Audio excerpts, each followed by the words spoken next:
Welcome to FM Institute, India's #1 oil and gas training center. நீங்க 10th, 12th, ITI, diploma இல்ல engineering ஸ்டூடெண்டா? Top gulf refineries like KNPC இல்ல Qatar எனர்ஜில work பண்ணனும் dream பண்றீங்களா? எக்ஸ்பீரியன்ஸ்க்காக வெயிட் பண்ண வேண்டாம். வீட்ல இருந்தே லேர்னிங் ஸ்டார்ட் பண்ணுங்க. FM இன்ஸ்டிடியூட்ல ஸ்டெப் பை ஸ்டெப்பா ட்ரெயின் பண்ணுவோம் with real industry modules doing PNID, permit receiver, fire watcher, valve technician மாதிரி. லேர்னிங் ஸ்டார்ட் பண்றதுக்கு முன்னாடி வீடியோவோட டிஸ்கிரிப்ஷன்ல கொடுத்திருக்க அப்ளை நவ் லிங்கை கிளிக் பண்ணுங்க. நம்ம டீம் பர்சனலா கைட் பண்ணோம் ட்ரெய்னிங் டு கல்ஃப் பிளேஸ்மெண்ட் வரைக்கும். FM institute learn, get trained, get placed. Oil and gas knowledge வேணுமா அண்ட் கல்ஃப் கரியர் ட்ரீமா? இப்பவே நம்ம சேனலை சப்ஸ்கிரைப் பண்ணுங்க. Daily job updates, course news, interview அலர்ட்ஸ்க்கு நம்ம சோஷியல் மீடியா பேஜஸா ஃபாலோ பண்ணுங்க. அண்ட் ஃபைனலி ஷேர் பண்ணுங்க உங்க friends, relatives, oil and gas try பண்ற எல்லாருக்கும். Let's grow together. FM Institute, India's #1 oil and gas training center.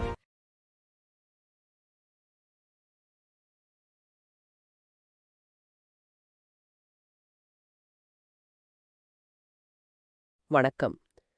நீங்க இப்போ ஒரு புது துறைக்குள்ள, அதாவது எண்ணெய் மற்றும் எரிவாயு துறைக்குள்ள காலடி எடுத்து வைக்க போறீங்க.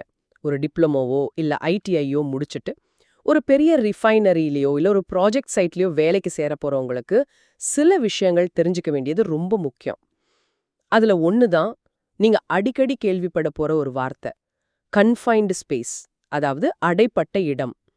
இந்த மாதிரி இடங்கள்ல வேலை செய்யறதுக்கு சில ரொம்ப கடுமையான பாதுகாப்பு விதிகள் இருக்கு.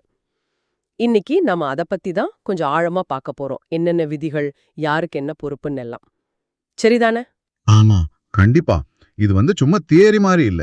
உங்க வேலையில நேரடியா நீங்க சந்திக்க போற ஒரு சூழல் இது.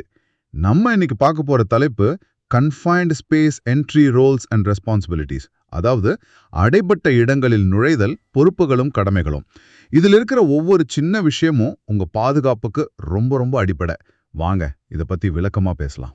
சரி, முதல்ல இந்த கன்ஃபைன்ட் ஸ்பேஸ் அல்லது அடைப்பட்ட இடம் அப்படின்னா என்னன்னு சரியா புரிஞ்சுக்கலாமா? இது எல்லா சின்ன இடமும் கன்ஃபைன் ஸ்பேஸ் ஆயிடுமா, இல்ல இதுக்குன்னு எதுவும் வரையறை இருக்கா? இது ஒரு நல்ல கேள்வி. ஏன்னா நிறைய பேர் அப்படி நினைக்கிறாங்க, சின்னதா இருந்தாலே அது அடைபட்ட இடம்னு. அப்படி இல்ல. ஒரு இடத்த நம்ம கன்ஃபைன்டு ஸ்பேஸ் அப்படின்னு சொல்றதுக்கு முக்கியமா ஒரு 3 தன்மைகள் இருக்கணும். இந்த 3 சேர்ந்திருந்தாதான் அது அடைபட்ட இடம். ஓஹோ, 3 தன்மைகளா? அது என்னென்ன? சுவரோ இல்ல வேற ஏதாவதோ இருந்து க்ளோஸா இருக்கணும். சும்மா திறந்த வெளியா இருக்காது. சரி, மூடப்பட்டிருக்கணும். அடுத்தது, 2வது, உள்ள போறதுக்கும் சரி வெளியே வர்றதுக்கும் சரி ரொம்ப குறைவான வழிகள் தான் இருக்கும். இல்லன்னா அந்த வழிகள் ரொம்ப கட்டுப்படுத்தப்பட்டதா இருக்கும். அதாவது லிமிட்டட் ஆர் ரெஸ்ட்ரிக்டட் என்ட்ரி எக்ஸிட்னு சொல்லுவோம். உதாரணத்துக்கு ஒரு பெரிய டேங்குக்கு மேல ஒரே ஒரு சின்ன மூடி இருக்கும். அது வழியா தான் இறங்கணும், ஏறணும். இல்ல ஒரு பைப்லைன் உள்ள போற மாதிரி இருக்கும். இது நம்ம சாதாரணமா ஒரு ரூம்குள்ள போயிட்டு வர்ற மாதிரி ஈஸி கிடையாது. புரியுது. உள்ள போறதும் வர்றதும் கஷ்டமா இருக்கும். சரி, 3வது தன்மை என்ன? 3வது, இதுதான் ரொம்ப முக்கியம். அந்த இடம் மனுஷங்க தொடர்ந்து உள்ளேயே இருந்து வேலை செய்யறதுக்காக வடிவமைக்கப்பட்டது கிடையாது. Not designed for continuous human occupancy. அதாவது நீங்க ஒரு 8 மணி நேரம் 10 மணி நேரம் ஷிஃப்ட் முழுக்க அங்கேயே இருந்து வேலை செய்யறதுக்கு ஏத்த மாதிரி அந்த இடம் இருக்காது. காற்றோட்டமோ வெளிச்சமோ இடவசதியோ அதுக்கேற்ற மாதிரி இருக்காது. ஒரு குறிப்பிட்ட வேலையை முடிக்கிறதுக்காக மட்டும் கொஞ்ச நேரம் உள்ள போயிட்டு வர்ற மாதிரி தான் இருக்கும். ஓ, அப்போ இந்த 3 கண்டிஷனும், அதாவது முழுசா மூடி இருக்கணும், உள்ள போயிட்டு வர வழி கம்மியா இருக்கணும், அப்புறம் தொடர்ந்து வேலை செய்ய டிசைன் பண்ணியிருக்க கூடாது. இது 3 இருந்தாதான் அது கன்ஃபைன்ட் ஸ்பேஸ். அப்படிதானே? கரெக்ட். இந்த 3 இருக்கணும். இதுல எது ஒண்ணு இல்லைனாலும் அது டெக்னிக்கலா கன்ஃபைன்ட் ஸ்பேஸ் ஆகாது. சரி, இப்போ உதாரணத்துக்கு சொல்லுங்களேன். எண்ணெய் மற்றும் எரிவாயு துறையில எங்கெல்லாம் இந்த மாதிரி இடங்களை நாங்க பார்க்கலாம்? நீங்க வேலை செய்ய போற இடத்துல இது மாதிரி நிறைய இடங்கள் இருக்கு. உதாரணத்துக்கு ஸ்டோரேஜ் டேங்க்ஸ், அதாவது சேமிப்பு தொட்டிகள். ஆமா, பெரிய டேங்க்ஸ்லாம் பார்த்திருக்கோம். அப்புறம் ப்ராசஸ் வெசல்ஸ், காலம்ஸ், ரியாக்டர்ஸ், இதெல்லாம் ரசாயன பொருட்கள் போற கலன்கள், கோபுரங்கள். Boiler fire boxes, duct work, pipeline trenches, அதாவது கொதிகலன் எரியும் பகுதி, பெரிய காத்துக் குழாய்கள், பைப்லைன் பதிக்க தோண்டின ஆழமான பள்ளங்கள், பிட்ஸ், சம்ஸ், மேன்ஹோல்ஸ். தரைக்கு கீழே இருக்கிற குழிகள், கழிவுநீர் சேகரிக்கிற குழிகள், ரோட்ல பார்க்கறமே ஆழ்நுழை குழி, அது கூட கன்ஃபைன் ஸ்பேஸ் தான். இவ்ளோ இருக்கா? அப்போ ரிஃபைனரி ஷட் டவுன் அப்போலாம் இதுக்குள்ள வேலை செய்ய வேண்டியிருக்கும் இல்லையா? இன்ஸ்பெக்ஷன், கிளீனிங் மாதிரி. நிச்சயமா. Inspection, cleaning, welding, painting, repair இந்த மாதிரி பல வேலைகளுக்காக நீங்க இதுக்குள்ள போக வேண்டியிருக்கும். அது இவ்ளோ ஆபத்துன்னு சொல்றாங்க. என்னென்ன மாதிரி ஆபத்துகள் அதுக்குள்ள ஒளிஞ்சிட்டு இருக்கலாம்? இது ரொம்ப ரொம்ப முக்கியமான கேள்வி. ஏன்னா ஆபத்துகள் பல சமயம் நம்ம கண்ணுக்கு தெரியாது. அதனால தான் இதை பத்தி நம்ம முழுமையா புரிஞ்சுக்கணும். முதன்மையான ஆபத்து என்னன்னா அங்க இருக்கிற காத்தோட தன்மை, அட்மாஸ்பெரிக் ஹசார்ட்ஸ்னு சொல்லுவோம். இதுல முக்கியமா 3 விஷயம் கவனிக்கணும். 3 விஷயமா? சரி. 1 ஆக்சிஜன் அளவு. நம்ம சாதாரணமா சுவாசிக்கிற காத்துல சுமார் 20.9% ஆக்சிஜன் இருக்கும். ஆனா இந்த அடைப்பட்ட இடங்களுக்குள்ள இந்த அளவு ரொம்ப குறைய வாய்ப்பு இருக்கு. 19.5%க்கும் கீழே போயிடுச்சுன்னா அதுக்கு பேரு ஆக்சிஜன் டெஃபிஷியன்சி, ஆக்சிஜன் குறைபாடு. அப்படி குறைஞ்சா என்ன ஆகும்? ஆக்சிஜன் இந்த அளவுக்கு குறைஞ்சா நம்மால சரியா சுவாசிக்க முடியாது, மூச்சு திணறல் வரும், தலை சுத்தும், ஒரே குழப்பமா இருக்கும், சீக்கிரமா மயக்கம் போட்டுடுவோம். இது ரொம்ப வேகமா நடக்கும், உயிருக்கே ஆபத்து. அப்படியோ? அப்ப ஆக்சிஜன் கரெக்டா இருக்கணும். குறைஞ்சா மட்டும்தான் பிரச்சனையா இல்ல அதிகமானாலும் பிரச்சனையா? நல்ல கேள்வி கேட்டீங்க. அதிகமானாலும் பிரச்சனை தான். 23.5%க்கு மேல ஆக்சிஜன் போயிடுச்சுன்னா அது ஆக்சிஜன் என்ரிச்மெண்ட். ஓ, அப்படி அதிகமானா? ஆக்சிஜன் அதிகமா இருந்தா பொருட்கள் ரொம்ப வேகமா எரியும். ஒரு சின்ன தீப்பொறி பட்டா கூட டக்குன்னு பெரிய தீயா மாறிடும், வெடிப்பு கூட ஏற்படலாம். அதனால ஆக்சிஜன் கூடவும் கூடாது, குறையவும் கூடாது. அந்த 19.5% to 23.5% ரேஞ்சுக்குள்ள இருக்கணும். சரி சரி, ஆக்சிஜன் அளவு ரொம்ப முக்கியம்னு புரியுது. இது இல்லாம வேற என்ன காத்து சம்பந்தப்பட்ட ஆபத்து இருக்கு? அடுத்தது விஷவாயுக்கள், டாக்ஸிக் கேசஸ். இந்த அடைப்பட்ட இடங்கள்ல பலவிதமான விஷவாயுக்கள் உருவாகலாம், இல்ல அங்கேயே தேங்கி இருக்கலாம். குறிப்பா நம்ம எண்ணெய் எரிவாயு துறையில ஹைட்ரஜன் சல்ஃபைடு H2S இதுக்கு ஒரு மாதிரி அழுகன முட்டை வாசனை அடிக்கும். ஆமா, கேள்விப்பட்டிருக்கேன். H2S. ஆனா ஒரு பிரச்சனை என்னன்னா கொஞ்சம் அதிகமான அளவுல இருந்தா நம்ம மூக்குக்கு அந்த வாசனையே தெரியாம போயிடும். அதனால வாசனையை மட்டும் நம்பி இருக்கவே கூடாது. ரொம்ப குறைஞ்ச அளவு H2S கூட ஆபத்தானது. வேகமா மயக்கத்தையும் மரணத்தையுமே ஏற்படுத்திடும். அதே மாதிரி கார்பன் மோனாக்சைடு CO இதுக்கு நிறமும் கிடையாது, மணமும் கிடையாது. ஆனா இதுவும் ரொம்ப ஆபத்தானது. நம்ம ரத்தத்துல ஆக்சிஜன் போறதை தடுத்துடும். ஓ, இது சைலண்ட் கில்லர் மாதிரி. ஆமா. இது தவிர ஹைட்ரோகார்பன் வாயுக்கள், மீத்தேன், புரோபேன் மாதிரி, அப்புறம் அம்மோனியா, குளோரின். அங்க என்ன வேலை நடக்குது, இல்ல முன்னாடி என்ன பொருள் இருந்துச்சுன்றத பொறுத்து பல வாயுக்கள் இருக்கலாம். இந்த வாயுக்கள் சுவாசிக்கிறதுக்கு ஆபத்தானதா இருக்கலாம், இல்லனா தீப்பற்றக்கூடியதாகவும் இருக்கலாம், இல்ல ரெண்டுமாவே இருக்கலாம். ஆக்சிஜன் அளவு, விஷ வாயுக்கள், இதெல்லாம் கண்ணுக்கு தெரியாத ஆனா ரொம்ப பயங்கரமான ஆபத்துகளா இருக்கு. சரி, இதை தவிர்த்து வேற என்ன மாதிரி பிரச்சனைகள் வரலாம்? நிறைய இருக்கு. ஏற்கனவே சொன்ன மாதிரி உள்ள போறதுக்கும் வர்றதுக்கும் வழி ரொம்ப கம்மியா இருக்கும் இல்லையா? Limited escape roots. ஆமா. அதனால உள்ள ஏதாவது ஆபத்து வந்துட்டா, உதாரணத்துக்கு ஒரு சின்ன தீ விபத்து இல்ல விஷவாயு லீக் ஆகுதுன்னு வச்சுக்கோங்க, எல்லாரும் வேகமா வெளியே தப்பிச்சு வர்றது ரொம்ப கஷ்டமாயிடும். இது நிலைமையை இன்னும் மோசமாக்கும். சரிதான். அப்புறம் என்கல்ஃப்மெண்ட் அப்படின்னு ஒரு ஆபத்து இருக்கு. இது உள்ள இருக்கிற திடப்பொருளோ இல்ல திரவ பொருளோ திடீர்னு நகர்ந்து உள்ள வேலை செய்யறவங்கள மூழ்கடிச்சிடுறது. என்னது, மூழ்கடிச்சிடுறதா? எப்படி? உதாரணத்துக்கு ஒரு பெரிய சைலோ இருக்கு, அதுல தானியம் மாதிரி ஏதோ கொட்டி வச்சிருக்காங்கன்னு வச்சுக்கோங்களேன். அதுக்குள்ள இறங்கி வேலை செய்யும்போது மேல இருந்து அந்த பொருள் திடீர்னு சரிஞ்சு விழுந்து உள்ள இருக்கிறவங்கள முழுசா மூடிடலாம். இல்ல ஒரு தொட்டியில இருக்கிற திரவம் திடீர்னு உள்ள வந்துடலாம். இதுதான் என்கல்ஃப்மெண்ட். கேட்கவே பயமா இருக்கே. ஆமா. அப்புறம் தீ மற்றும் வெடிப்பு ஆபத்து, ஃபயர் அண்ட் எக்ஸ்ப்ளோஷன். உள்ள தீ பற்றக்கூடிய வாயுக்களோ தூசியோ ஃப்ளாமபிள் கேஸஸ், வேப்பர்ஸ், டஸ்ட்ஸ் இருந்து நாம வெல்டிங் பண்ற மாதிரி ஒரு வேலையை செஞ்சா சின்ன ஸ்பார்க் போதும். ஆமா, ஒரு சின்ன தீப்பொறி கூட பெரிய தீ விபத்தையோ இல்ல ஒரு வெடிப்பையும் உண்டாக்கிறோம். இதுக்கு தான் உள்ள எந்த வேலை ஆரம்பிக்கிறதுக்கு முன்னாடியும் கேஸ் டெஸ்ட் பண்றது அவ்வளோ முக்கியம். கண்டிப்பா. இது இல்லாம போன தடவை நீங்க சொன்ன மாதிரி சில பொதுவான ஆபத்துகளும் இருக்கும் இல்லையா? வெளிச்சம் கம்மியா இருக்கிறது, எலக்ட்ரிக் ஷாக், திடீர் மெஷின் ஓடுறது. நிச்சயமா. போர் இல்லுமினேஷன், அதாவது வெளிச்சம் சரியா இல்லைன்னா தடிக்கி விழலாம், ஏதாவது இடிச்சுக்கலாம். அப்புறம் அன்எக்ஸ்பெக்டட் எக்யூப்மெண்ட் ஸ்டார்ட் அப், உள்ள வேலை செய்யும்போது அந்த இடத்தோட சம்பந்தப்பட்ட பம்பு மோட்டார் மாதிரி மிஷின்களை முறையா லாக் பண்ணி ஐசோலேட் பண்ணாம விட்டா, அது தெரியாம யாராவது வெளியே இருந்து ஆன் பண்ணிட்டா, இல்ல அதுவே திடீர்னு இயங்க ஆரம்பிச்சா பெரிய விபத்தாயிடும். அதே மாதிரி எலக்ட்ரிக் ஷாக். சரியா மெயின்டைன் பண்ணாத எலக்ட்ரிக்கல் டூல்ஸ் வயரிங்னால மின்சார தாக்குதல் ஏற்படலாம். சில சமயம் ரொம்ப நேரமா அந்த சின்ன இடத்துக்குள்ள அடைஞ்சு கிடக்கிறதுனால ஒருவித மன அழுத்தமும் கூட ஏற்படலாம். இது எல்லாமே அடைப்பட்ட இடத்தோட ஆபத்துகள் தான். இவ்ளோ ஆபத்துகள் இருக்குங்கிறப்போ ரொம்ப ரொம்ப கவனமா இருக்கணும்னு தெரியுது. சரி, இவ்ளோ ரிஸ்க் இருக்கிற இடத்துல ஒருத்தர் மட்டும் தனியா போய் வேலையை முடிச்சிட்டு வந்துட முடியுமா? அது சாத்தியமா? இல்ல இதுக்குன்னு ஒரு முறையான டீம் அமைப்பு இருக்கா? யார் யாருக்கெல்லாம் இதுல பொறுப்பு இருக்கு? நிச்சயமா நிச்சயமா இது ஒரு தனியாள் செய்யற வேலை கிடையவே கிடையாது. அடைப்பட்ட இடத்துல பாதுகாப்புங்கிறது ஒரு டீம் ஒர்க். ஒரு குழுவா சேர்ந்து தான் இதை சரியா செய்ய முடியும். இதுல குறைஞ்சது ஒரு 4 முக்கியமான பொறுப்பாளர்கள் இருக்காங்க. கீ ரோல்ஸ்னு சொல்லுவோம். இவங்க ஒவ்வொருத்தரோட பங்கும் ரொம்ப முக்கியம். எல்லாரும் அவங்கவுங்க வேலையை சரியா செஞ்சாதான் பாதுகாப்பு உறுதியாகும். 4 பேரா? யார் யாரு? முதல்ல அட்டெண்டன்ட். இவரை ஹோல் வாட்சர் அப்படின்னு சொல்லுவாங்க. இவர் யாருன்னா, அந்த அடைப்பட்ட இடத்தோட நுழைவாயிலுக்கு வெளியே நின்னு உள்ள என்ன நடக்குது அப்படின்னு தொடர்ந்து பார்த்துட்டே இருப்பார். கண்காணிப்பாளர் மாதிரி. ஓகே, அட்டெண்டன்ட் அல்லது ஹோல் வாட்சர். ரெண்டாவது என்ட்ரன்ஸ்.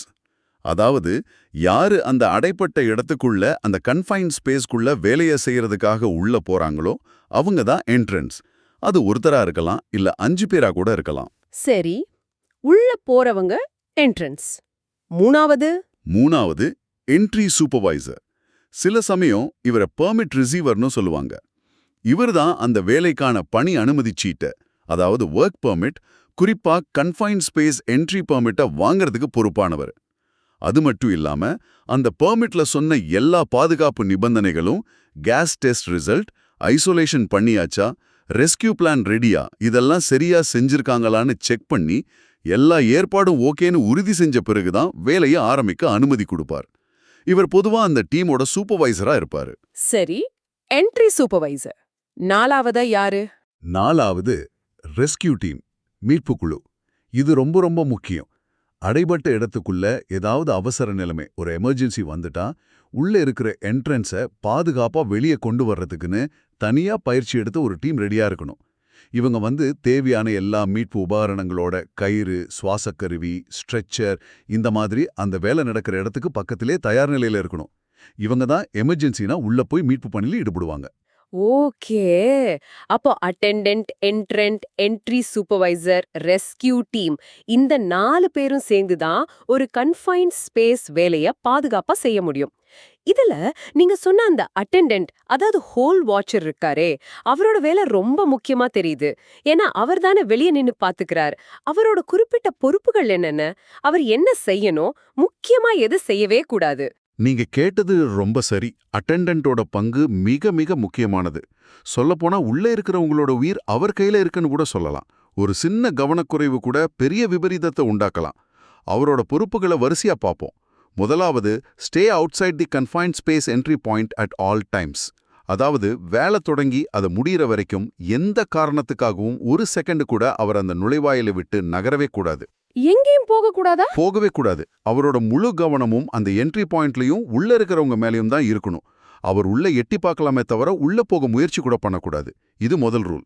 சரி, ரெண்டாவது, maintain an accurate count and identity of all entrants. உள்ள எத்தனை பேர் போயிருக்காங்க, யார் யார் போயிருக்காங்க, அவங்கள எத்தனை பேர் வெளியில வந்திருக்காங்கன்ற கணக்கை ரொம்ப துல்லியமா வச்சுக்கணும். ஒரு லாக் புக் மாதிரி போட்டு எழுதி வைக்கணும். ஏன்னா அவசர காலத்துல உள்ள எத்தனை பேர் இருக்காங்கன்னு தெரிஞ்சாதான் அதுக்கேத்த மாதிரி ரெஸ்கியூ பண்ண முடியும். ஆமா, அது முக்கியம்தான். சரி, அடுத்தது, மூணாவது, maintain continuous communication with entrants. உள்ள வேலை செய்யற என்ட்ரன்ஸ் கூட தொடர்ந்து பேசிட்டே இருக்கணும். இதுக்கு ரேடியோ, அதாவது வாக்கி டாக்கி யூஸ் பண்ணலாம், இல்ல வேற ஏதாவது சிக்னல் முறை யூஸ் பண்ணலாம். ஒரு குறிப்பிட்ட நேரத்துக்கு ஒரு தடவை அவங்க எப்படி இருக்காங்க, எல்லாம் ஓகேவா, ஏதாவது பிரச்சனையான்னு கேட்டு தெரிஞ்சுக்கணும். உள்ள இருந்து சரியா பதில் வரலன்னா கூட அது ஒரு ஆபத்து அறிகுறி தான். ஓகே, கம்யூனிகேஷன் ரொம்ப முக்கியம். நாலாவது, monitor conditions outside and inside the space and raise the alarm in case of danger. அவரை சும்மா உள்ள இருக்கிறவங்கள மட்டும் பார்த்தா பத்தாது. நுழைவாயிலுக்கு வெளியில் இருக்கிற சூழ்நிலையும் கவனிக்கணும். பக்கத்துல வேற ஏதாவது ஆபத்தான வேலை நடக்குதா, காத்து பலமா அடிக்குதா, ஏதாவது கெட்ட வாசனை வருதா, இதெல்லாம் பார்க்கணும். அதே மாதிரி உள்ள இருக்கிறவங்க கிட்ட இருந்து வர்ற தகவல் மூலமாவோ இல்ல வேற ஏதாவது அறிகுறி மூலமாவோ, உதாரணமா உள்ள கேஸ் அலாரம் அடிக்குது, உள்ள நிலைமை சரியில்லைன்னு தெரிஞ்சா 1 செகண்ட் கூட தாமதிக்காம அபாய சங்கு ஊதி ரேஸ் அலாம் என்ட்ரி சூப்பர்வைசருக்கும் ரெஸ்கியூ டீமுக்கும் உடனே தகவல் சொல்லணும். அப்புறம் உள்ள இருக்கிறவங்கள உடனே வேலையை நிறுத்திட்டு வெளியேற சொல்லணும். Initiate evacuation.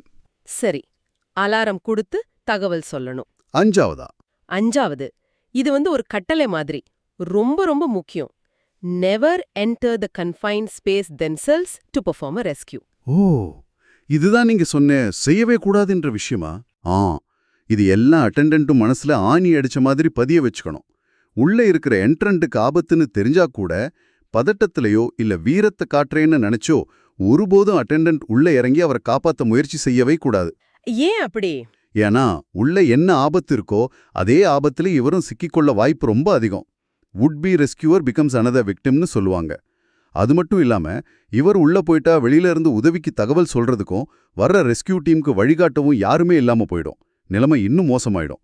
அதனால மீட்பு பணிங்கிறது அதுக்குன்னு பயிற்சி எடுத்த சரியான உபகரணங்களோட இருக்கிற ரெஸ்கியூ டீமோட வேலை மட்டும்தான்.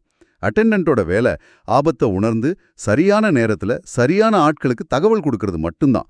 அவரே ஹீரோவாக முயற்சி பண்ணக்கூடாது. ரொம்ப தெளிவா புரியுது.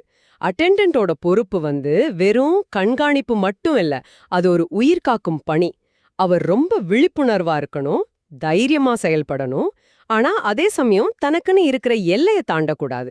சரி, இப்போ மத்தவங்களோட பொறுப்புகள் பத்தியும் கொஞ்சம் சொல்லுங்களேன். என்ட்ரண்ட், அதாவது உள்ள போறவரோட பொறுப்புகள் என்ன? என்ட்ரண்ட், அதாவது உள்ள வேலை செய்ய போறவர், அவருக்கும் நிறைய பொறுப்புகள் இருக்கு. முதல்ல அவர் அந்த அடைபட்ட இடத்துக்குள்ள என்னென்ன ஆபத்துகள் இருக்கு, நாம என்ன வேலை செய்ய போறோம், எமர்ஜென்சினா என்ன செய்யணுங்கிறத பத்தி என்ட்ரி சூப்பர்வைசர் கிட்ட இருந்து முழுசா கேட்டு தெரிஞ்சுக்கணும்.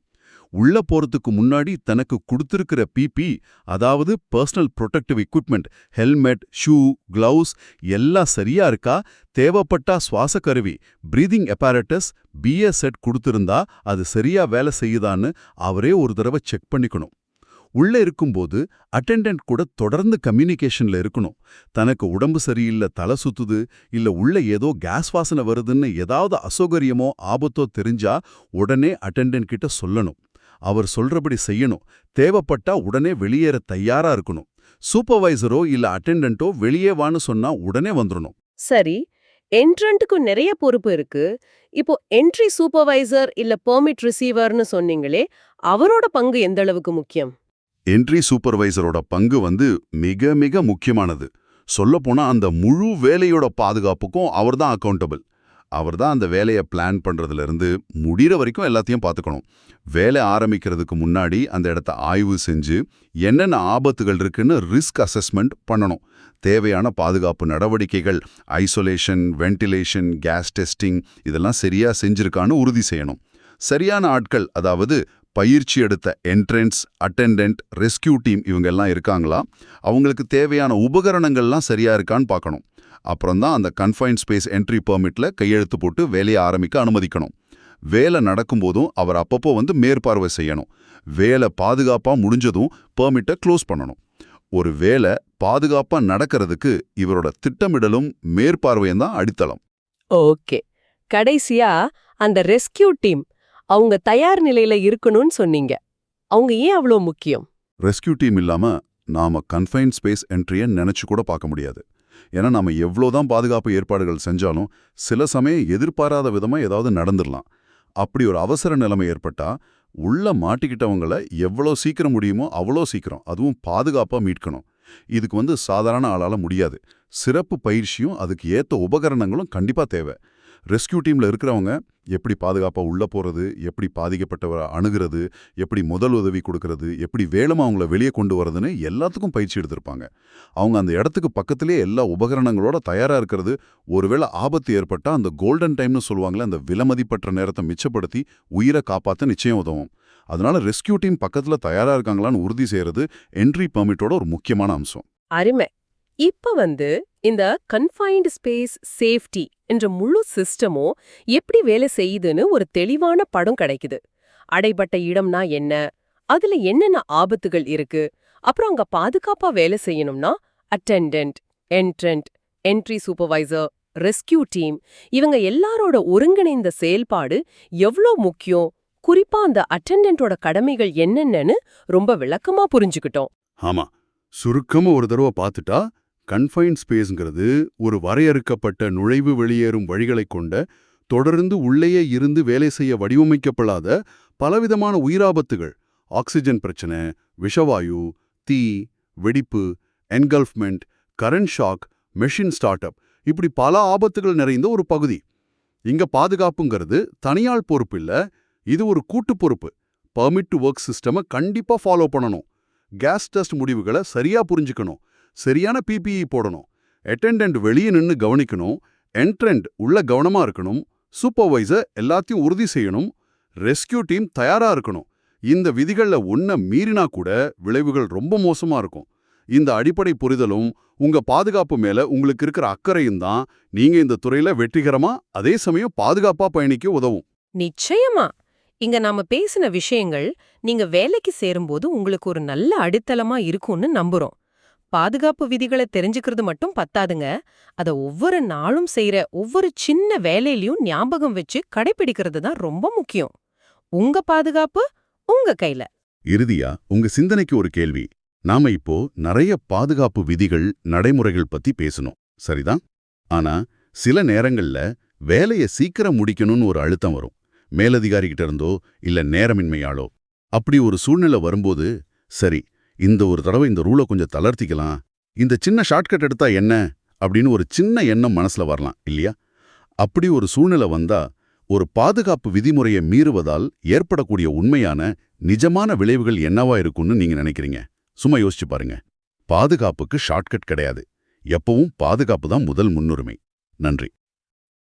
Every symbol, line, and equipment is explained using real-site photographs and shutdown case studies, so you can clearly understand how the industry actually operates.